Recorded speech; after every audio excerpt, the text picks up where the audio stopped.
সেনাবাহিনীর পক্ষ অবলম্বন করা ছাড়া বা সেনাবাহিনীর পক্ষ ত্যাগ করা ছাড়া কোনোদিন ক্ষমতার পট পরিবর্তন আমাদের দেশে হয়নি। অন্তর্বর্তীকালীন সরকার কে চালাচ্ছেন?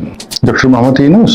তিনি কি স্বাধীন, সার্বভৌম, যে কোনো বিষয়ে সিদ্ধান্ত নেওয়ার ক্ষমতা তার আছে, পক্ষে কিংবা বিপক্ষে? বা তিনি কি দেশপ্রেমিক? তিনি কি আমেরিকার এজেন্ট? তিনি কি ভারতকে তোয়াজ করার চেষ্টা করছেন? তিনি কি প্রথম আলো গ্রুপ রয়েছেন, প্রথম আলোর যে সকল বুদ্ধিজীবী, সাহিত্যিক, সাংবাদিক রয়েছেন তাদের দ্বারা প্রলুব্ধ, তাদের দ্বারা প্রভাবিত, তাদের দ্বারা পরিচালিত?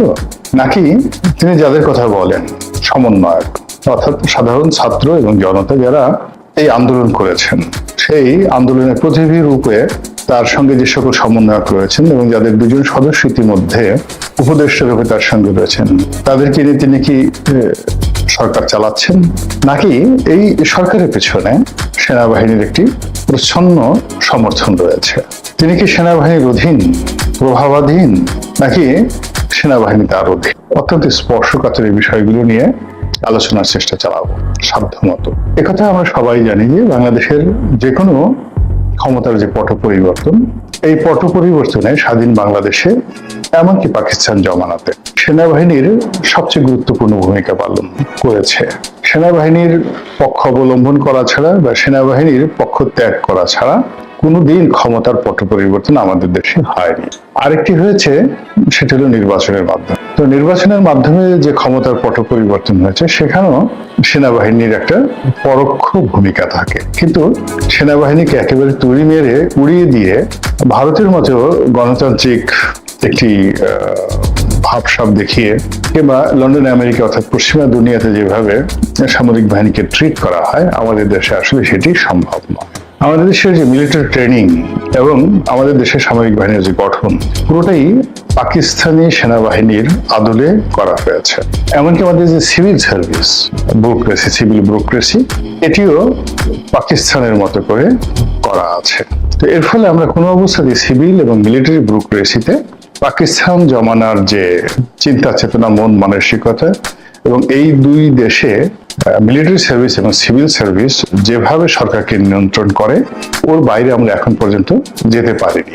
এটা হলো বাস্তবতা। কেন পারিনি সেটি একটা ভিন্ন আলাপ বা ভিন্ন আলোচনা, কিন্তু আমরা যেতে পারিনি। তো যেটা বলছিলাম যে আমাদের দেশে আসলে সামরিক বাহিনীকে বাদ দিয়ে কোনো শাসন চলেনি, কখনো চলে।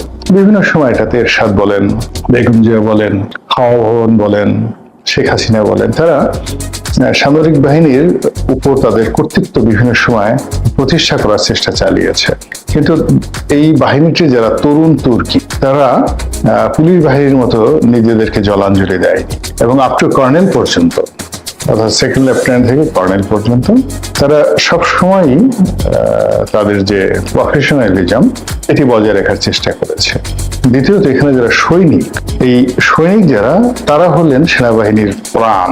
তাদেরকে কখনোই এই রাজনীতিতে সম্পৃক্ত করা যায়নি। রাজনীতির যে ভ্রষ্টাচার, এটি সাধারণ সৈনিকদের মধ্যে প্রবেশ করেনি। তো কর্নেলের উপরে যে brigadier, major general, lieutenant general, general এবং এর সঙ্গে সামঞ্জস্য রেখে নৌবাহিনী এবং বিমান বাহিনীর যে পদবিগুলো রয়েছে, এখান থেকে অর্থাৎ মূল কমান্ড, ব্রিগেড কমান্ড থেকে শুরু করে, মানে ব্রিগেড কমান্ড থেকেই সরকার যারা দলীয় রাজনীতি করেন তারা চেষ্টা করেছে এদেরকে কলুষিত করার জন্য। তো যা হোক, সেভাবে চলছিল এবং এর মধ্যেই সেনাবাহিনীর মধ্যে বিপ্লব হয়েছে, প্রতি বিপ্লব হয়েছে, বহু উত্থান পতন হয়ে আজকের সেনাবাহিনী বর্তমান জায়গাতে পৌঁছে গিয়েছে।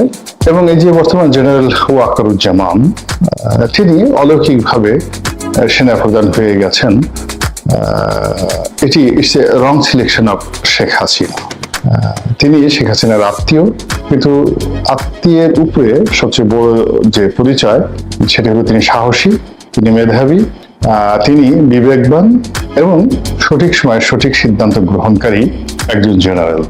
এটা তার ব্যক্তিগত পরিচয় এবং তার ঠিক জেনারেল শফিউদ্দিনের মতো, জেনারেল আজিজের মতো বা জেনারেল আবু বেলাল, তাদের মতো এরকম ঠিক কলা ভর্তা টাইপের, আলু ভর্তা টাইপের কিংবা ব্যক্তিত্বহীন, এরকম লোভী, এরকম কোনো বদনাম এই ভদ্রলোক সম্পর্কে কেউ করতে পারেনি, কখনোই করতে পারেনি। তো যখন এই ভদ্রলোককে সিলেক্ট করা হলো তার একমাত্র যোগ্যতা শেখ হাসিনা মনে করেছিলেন আত্মীয়।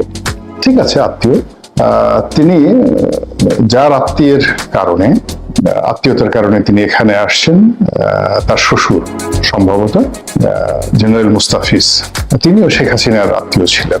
সেই সুবাদেই ওয়াকারুজ্জামান তার আত্মীয়, এবং general Mustafiz one of the finest general in the military ইতিহাসে তাকে সব মানে একটা অনন্য বলা যাবে না, একটা অনন্য উচ্চতা ছিল জেনারেল মুস্তাফিজের। এবং তিনি শেখ হাসিনা আত্মীয় ছিলেন, আওয়ামী লীগের ঘনিষ্ঠ ছিলেন, কিন্তু তার প্রফেশনালিজম নিয়ে, দক্ষতা নিয়ে, সততা নিয়ে প্রশ্ন করার লোক এখন পর্যন্ত সেনাবাহিনীতে নেই। একইভাবে জেনারেল ওয়াকারুজ্জামান সম্পর্কেও ঠিক ওইরকম একটা ইতিবাচক চিন্তা ছিল, যেমন আইকেবি সম্পর্কে ছিল। আইকেবি যখন সেনাপ্রধান হলেন, তার সম্পর্কে কিন্তু এরকম সেনাবাহিনীর মধ্যে নির্ধারণ একটা ইতিবাচক বিষয়াদি ছিল। কিন্তু পরবর্তীতে অনেক ব্যবসা বাণিজ্য কর্মকাণ্ড এবং তার রিটায়ার্ড করার পর তিনি একটা কি করে মানে শেখ হাসিনার কি একটা পাওয়ার প্ল্যান, আমি জানি না এই সমস্ত কথাবার্তা, বাট বাজারে গুজব রয়েছে। এই সমস্ত দুর্নাম বদনাম ছাড়া তিনি যখন সেনাপ্রধান হলেন, তার সম্পর্কে কিন্তু এই ইকবাল করিম ভূঁইয়ার সম্পর্কে কিন্তু অসাধারণ একটা ইতিবাচক ধারণা ছিল সেনাবাহিনীর মধ্যে। তো যাই হোক, এখন জেনারেল ওয়াকার সাহেব যদি 5 বছর বা 3 বছর 4 বছর শেখ হাসিনার অধীনে সেনাপ্রধান থাকতেন, তখন পরিস্থিতি কি হতো সেটা বলতে পারবো না। কিন্তু সেনাপ্রধান হওয়ার আগ পর্যন্ত তিনি তার যে ক্যারিয়ার আইকেবি বা ইকবাল করিম ভূঁইয়ার মতোই উজ্জ্বল, বা তার শ্বশুরের মতোই উজ্জ্বল।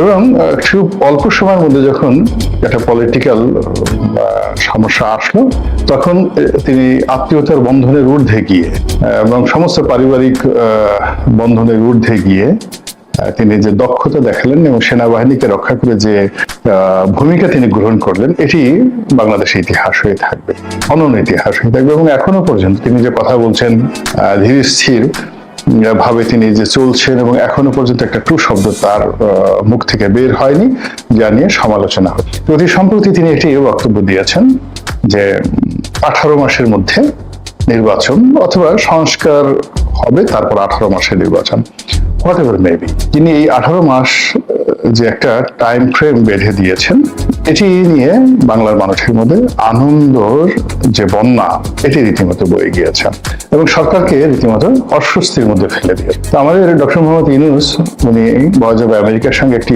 সাক্ষাৎকার দিয়েছেন আমেরিকাতে বসে, এবং তাকে যখন এই বিষয়টি নিয়ে এই বিষয়ে তাকে যখন জিজ্ঞাসা করা হলো, তখন তিনি বললেন যে এটা আমার বক্তব্য নয় বা আমাদের বক্তব্য নয়। তো তার যে মুখভঙ্গি, ভুরু কুঁচকানো এবং তার যে বিরক্তি, এটি দেখে মনে হলো যে তিনি জেনারেল ওয়াকারের এই বক্তব্য দ্বারা যথেষ্ট বিব্রত বোধ করছেন, আহত হচ্ছেন, এবং তার যদি ক্ষমতা থাকে, কোনো সুযোগ থাকে, তাহলে তিনি এটার একটা দফা রফা করে ছাড়বেন। শেখ হাসিনার মতো যদি তার ক্ষমতা থাকতো বা থাকে, বা আমেরিকা যদি তাকে ওইরকম গ্রিন সিগন্যাল দেয়, তাহলে এই যে জেনারেল ওয়াকারুজ্জামান তার অনুমতি ছাড়া তিনি কি করে এই ধরনের একটি বক্তব্য দিলেন, এটি নিয়ে একটি আলাদা টাগ অফ ওয়ার শুরু হতে পারে। কিন্তু বাস্তবতা হলো যে জনাব ইউনূস যাই বলুন না কেন, he is a byproduct of America, he is a second byproduct of Prothom Alo, and he is এ মানে বাই চান্স সিলেকশন অফ সমন্বয়ক। এর বাইরে এই আন্দোলন, সরকার প্রধান হওয়া, রাষ্ট্র পরিচালনা, এই সমস্ত বিষয়ে তার কোনো চিন্তা ছিল না। তিনি বেশ কয়েকটি সাক্ষাৎকারে তিনি তার নিজের অসহায়ত্বের কথা বলছিলেন, এবং তিনি ফ্রান্স থেকে সম্ভবত আসতেন না যদি শেখ হাসিনা ক্ষমতায় থাকতেন। কারণ হলো তার মামলাগুলো এমন একটা পর্যায়ে চলে গিয়েছিল যে তিনি আসার পরেই তাকে জেলে যেতে হতো, এমন একটা পর্যায়ে চলে গিয়েছিল। এবং তিনি কয়েকটা পত্রিকায় দেখলাম যে এই বিষয় নিয়ে লিখেছে যে ডক্টর মোহাম্মদ ইউনূস মোটামুটি সিদ্ধান্ত নিয়েছিলেন ফ্রান্স থেকে তিনি আর আসবেন না। তো ওইরকম একটা বিকলাঙ্গ মন, বিষণ্ণ পরিবেশ পরিস্থিতিতে তিনি হঠাৎ করে আসলেন, দেখলেন এবং জয় করলেন। এরকম একটা অবস্থাতে ভিড়ির মতো করে তিনি ক্ষমতায় বসলেন। এটা পরিচালনা করা, বসাটা যত সহজ ছিল, পরিচালনা করাটা এত সহজ নয়। তাকে আগে বাংলাদেশের মিলিটারির যে রিদম, সামরিক শাসনের যে ইতিহাস, এবং একজন সেকেন্ড লেফটেন্যান্টের যে মন মানসিকতা, একজন ব্যাটালিয়ন কমান্ডারের যে মন মানসিকতা, একজন কোর কমান্ডারের যে মন মানসিকতা, এই জিনিসগুলো সম্পর্কে তাকে জানতে হবে। তাহলে তিনি সেনাবাহিনীকে খুব সুন্দরভাবে তিনি হ্যান্ডেল করতে পারবেন। দ্বিতীয়ত হলো, তিনি যে যাই বলুক না কেন বা তিনি যাই মনে করেন না কেন, সবাই মনে করছে যে সেনাবাহিনী যদি সমর্থন উঠিয়ে নেয় বা সেনাবাহিনী যদি প্রোটেকশন না দেয় এবং পুরো ঘটনা যদি পুলিশের উপর ছেড়ে দেয়, এখন সেনাবাহিনী কালকে যদি ক্যান্টনমেন্টে চলে যায় যমুনাতে, অর্থাৎ সরকারি বাসভবনে, উনি 1 ঘন্টা থাকতে পারবেন কিনা, এটা $1 মিলিয়ন প্রশ্ন। অর্থাৎ এই প্রশ্নটার দামই $10 লাখ, যে আজকে সেনাবাহিনী মাঠ থেকে উঠে যাবে, বেসামরিক প্রশাসনের সঙ্গে সে সহযোগিতা করবে না। এই কারণে সে বলবে যে দেশে তো এখন কোনো জরুরি অবস্থা নেই, কোনো সমস্যা নেই, আমি কেন এই কাজগুলো করতে যাব, আমার সৈনিকদের দক্ষতা নষ্ট হচ্ছে, আমরা সাধারণ জনগণের সঙ্গে সংঘাতে জড়াচ্ছি, আমাদের সম্পর্কে মানুষদের সম্ভ্রম এটা নষ্ট হয়ে যাচ্ছে। আর দিনের পর দিন সেই মাঠে দায়িত্ব পালন করতে গিয়ে সেনা সদস্যরা ক্লান্ত বিধ্বস্ত হয়ে পড়ছে। যে কোনো যুদ্ধ অবস্থা বেশি দিন চলে না, এরা তো রীতিমতো যুদ্ধের, যখনই বাইরে যায় তারা তো একটা যুদ্ধের মোড়েই সেখানে যায়, তাদের অস্ত্র বহন করতে হয়, পোশাক পরে থাকতে হয়। বাইরে যদি 42 ডিগ্রি তাপমাত্রা হয়, বৃষ্টি হয়, তার মধ্যে সে কিন্তু পোশাক পরে গাড়ির মধ্যে বসে আছে। তো যেখানে আমরা এসির মধ্যে বসে থাকতে পারি না, সেখানে গাড়ির মধ্যে তাকে বসে থাকতে হচ্ছে।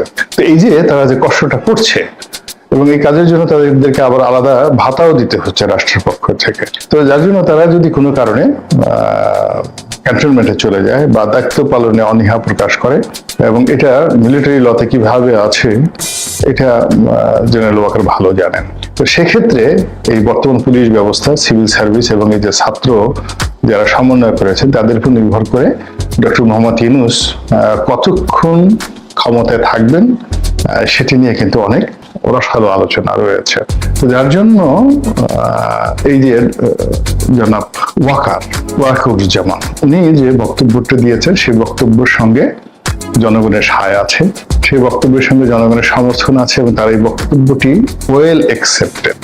বরং এই বিষয়টি নিয়ে তিনি যদি খোলামেলা আলোচনা করতেন এবং বলতেন যে হ্যাঁ, 18 মাস কেন, আমরা তো চেষ্টা করছি আরো আগে ক্ষমতা হস্তান্তর করার জন্য, এটা নিদারুণ একটা কূটনৈতিক ডিপ্লোম্যাটিক রিপ্লাই হতো যে 18 মাস তো অনেক সময়, আমরা তো সর্বোচ্চ চেষ্টা করছি যে 8 মাসের মধ্যে একটা নির্বাচনটা করে দেওয়া যায় কিনা, সবকিছু নির্ভর করবে জনগণের আশা আকাঙ্ক্ষা, রাজনৈতিক দলগুলো যারা স্টেক হোল্ডার, তাদের চিন্তা চেতনা। তো এই সমস্ত কথাবার্তা না করে তিনি চোখে মুখে বিরক্তি ফুটিয়ে তুললেন, এবং ক্রোধে তার চোখ দুটো গোল হয়ে গেল, এবং তিনি যথেষ্ট বিরক্ত প্রকাশ করে যেভাবে বললেন যে সরকার না বললে এটা কোনো বক্তব্য নয়। এখন তার সরকার এত পাওয়ারফুল, এত শক্তিশালী হয়ে পড়েছে যে সেনাপ্রধানের যে বক্তব্যটি, সেই বক্তব্যটি তার কাছে কোনো গুরুত্বপূর্ণ বলে মনে হলো না বা মেনশনেবল মনে হলো না। তো এই যে দৃশ্যপট রচিত হলো সেনাপ্রধানের বক্তব্য ভার্সেস ডক্টর মোহাম্মদ ইউনূসের কাউন্টার, যেটাকে বলা হয় প্রতিক্রিয়া, এই প্রতিক্রিয়ার কি পরিণতি হয় সেটি এখন দেখার বিষয়। আল্লাহ আমাদের সবাইকে হেদায়েত দান করুন এবং হেফাজত করুন। আসসালামু আলাইকুম ওয়া রাহমাতুল্লাহি ওয়া বারাকাতুহু।